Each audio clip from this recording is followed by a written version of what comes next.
Hey everybody, it's Anthony. We're back for part 2 of our Elmo TT-12ID versus Hovercam Solo 8 competition.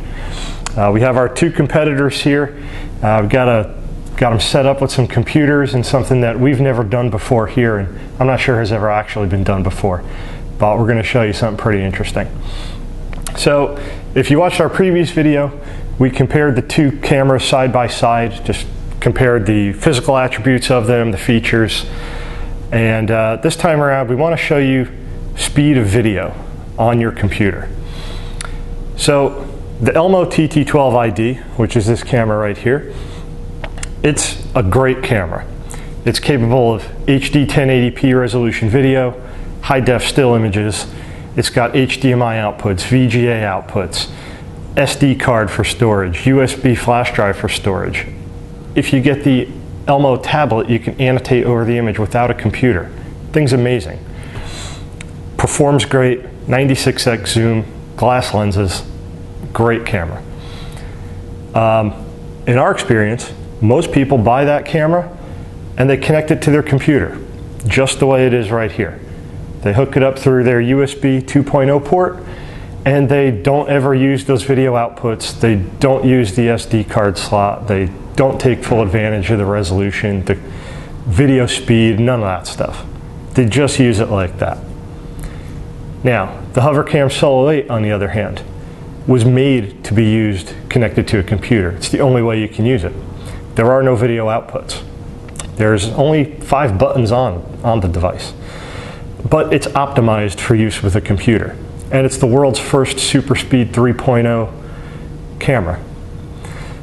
It's capable of uncompressed 4K video resolution, even though most computers out there aren't. They will someday in the future, and the Solo 8 is ready for it. So, as I mentioned, most people buy the Elmo TT-12 and they'll connect it to their computer with a USB port. You buy the Hovercam Solo 8, pay almost half the price for it, and you connect it through your computer with USB.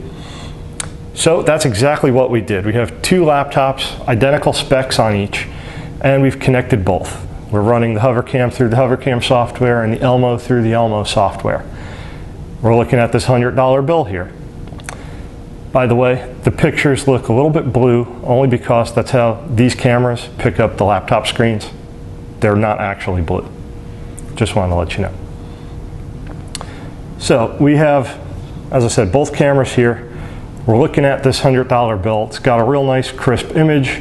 You can zoom in. Both cameras zoom. Both cameras let you annotate. Both cameras can capture images as well as video and audio back to the computer. In fact, the microphones in the cameras are picking me up right now as I speak. So as a teacher, you can sit here and talk and it'll actually record what you're saying. But here's what I wanted to show you. I just put my hand under this. I'm going to move my fingers around a little bit. 1, 2, 3. You see how those video speeds are? They're fairly close together, but that's because we have the resolutions very far apart. The Hovercam is set to full 1080p video resolution, whereas the Elmo is set to the lowest possible resolution you can put it at, which is VGA, 640 by 480 pixels. What I'm going to do now is change the resolution on the Elmo so that it matches the Hovercam. And we just do that in the computer here. We just got to minimize our screen and go into our settings. Right now it's set to 640 by 480, but I'm going to bump it up to 1920 by 1080, which is your full 1080p HD. It just takes a minute to adjust, and then we'll be able to open it back up again. So there you have it. Image has changed a little bit. It's much, much sharper now. As a still image, it looks incredible. But watch what happens with video. 1, 2, 3. See how far apart those are? Both of them are set to 1080p. Still images, great. You're going to get 1080p images on both of them. But the video on the Elmo had to slow down a lot. That's because it's not optimized for use with a computer. Again, if you hook up the Elmo to your projector, whether it's HD or not, if you hook it up to a TV, whether it's HD or not, you're going to get great quality video, a full 30 frames per second. But going into a computer, as you up the resolution, the video slows down. Still shots are great, you still got audio, but as you can see, your video is much different. 1, 2, 3.